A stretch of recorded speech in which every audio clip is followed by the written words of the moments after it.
Chers amis du diocèse de Rouen, je vous retrouve alors que nous allons bientôt commencer une nouvelle semaine de confinement, mais qui sera pour nous la semaine sainte. Après ma dernière lettre, l'un d'entre vous m'a écrit très spontanément un SMS me disant « Ce qui me manque le plus, ce sont les visages, des baisers et les poignées de main. » Je pense que nous en sommes tous là, à ne pas avoir les contacts que nous aimerions avoir. Alors au début de cette semaine, qui est cette semaine sainte, qui nous mène vers la passion de Jésus, je vous donne un seul grand conseil.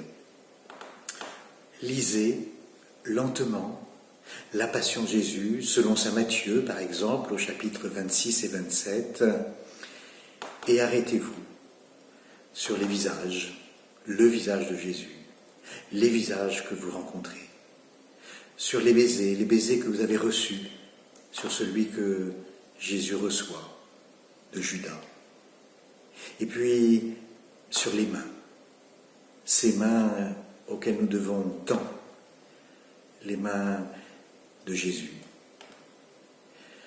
Peut-être pour vous aider, pourriez-vous vous saisir d'un crucifix, si vous en avez un dans votre maison, c'est peut-être le moment de bien le nettoyer. N'oubliez pas de mettre une petite bougie, une petite lumière à côté. Méditons ensemble sur ces visages qui nous manquent tant. Ces visages parfois pourtant que nous croisons sans bien les reconnaître. Le visage de Jésus à chaque étape de sa passion, lui qui est le visage de Dieu. Sur terre, il regarde avec tendresse, il pardonne la femme adultère. Il continuera à garder ce visage aimant auprès de Jean et Marie à la croix. Quel visage voulons-nous offrir à ceux qui sont autour de nous? Et puis il y a ces baisers qui nous ont fait grandir quand nous étions petits, ces gestes de tendresse que Jésus a reçus de sa maman, de Joseph, de ses grands-parents, Anne et Joachim. Et puis ensuite, il n'a plus voulu recevoir d'autres baisers d'amour, comme pour attendre celui de l'humanité rachetée, l'humanité ressuscitée.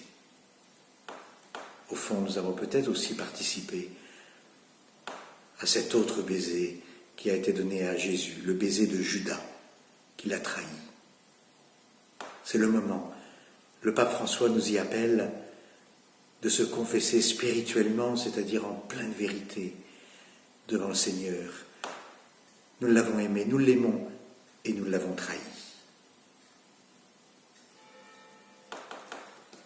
Les mains, nos mains, qui sont faits pour donner essentiellement, pas pour s'accaparer, qui sont faits pour servir, pas pour frapper.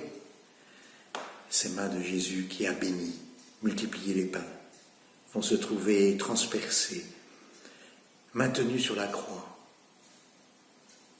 Peut-être simplement pour nous dire qu'il est toujours prêt à nous embrasser, comme le Père de la parabole qui attend son Fils, le Fils prodigue, pour nous embrasser.